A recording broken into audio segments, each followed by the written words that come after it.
Communicating or sending large amounts of data around the world is cheap and easy, but sending money to another country is usually expensive and slow. The way money travels across the globe relies on many intermediaries, increasing the complexity, time, and cost of transactions. One of the main difficulties is that most payment systems are designed for domestic payments, not for international payments, and often do not communicate with similar systems in another country. The reasons for this vary, for example due to differences in legislation and technical systems, and different working hours in various countries. The development of central bank digital currencies, CBDCs, and the underlying technologies that can be used could offer a solution. CBDCs used between consumers and merchants are known as retail CBDCs. Retail CBDCs could offer advantages such as faster transactions, more competition in payments, lower risks, and safety in the form of central bank money. Countries around the world are researching and experimenting with retail CBDCs, with many pilots underway. The central banks of Israel, Norway and Sweden have joined forces with the BIS Innovation Hub Nordic Centre in Project Icebreaker, which aims to explore how retail CBDC systems can be linked together to enable efficient international payments. Project Icebreaker is exploring a specific model linking national retail CBDC systems together. The Icebreaker Hub routes payments and allows national CBDC systems to talk to each other, despite being based on different technologies.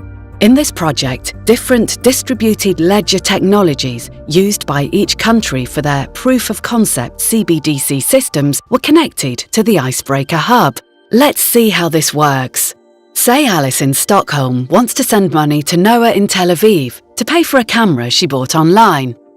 When she enters Noah's payment address and the amount into her mobile app, the Icebreaker Hub helps her find the best available exchange rate. This is calculated from the rates foreign exchange providers submit to the Icebreaker Hub. Alice's payment is then broken down into two payments, one in Swedish e-krona to a foreign exchange provider in Sweden, and another in Israeli digital shekels from the foreign exchange provider in Israel to Noah. These two payments are coordinated using a form of digital escrow known as a hash time-locked contract, HTLC. The payment from Alice to the foreign exchange provider will only be released if the foreign exchange provider has paid Noah. If no foreign exchange provider can exchange Swedish e-krona for Israeli digital shekels, the Icebreaker Hub will find a bridge currency, for example Norwegian krona, that can be exchanged for both Swedish e-krona and Israeli digital shekels, and will use that to bridge the gap. Swedish e-krona are exchanged for Norwegian krona, which is in turn exchanged for Israeli digital shekels. The hub will always choose the payment path that is cheapest for the payer.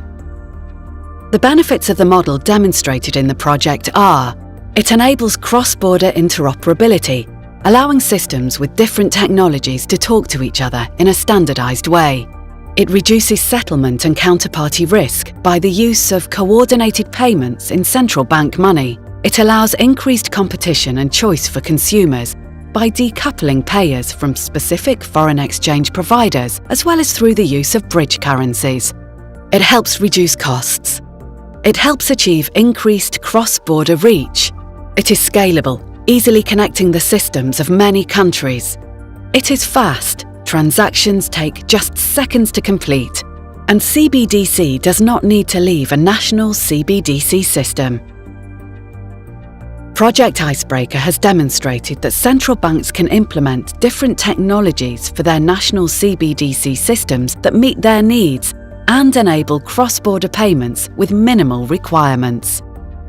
Further areas of work are still necessary, but the lessons so far can guide central banks when designing their national retail CBDC systems. Project Icebreaker, breaking new paths for cross-border payments.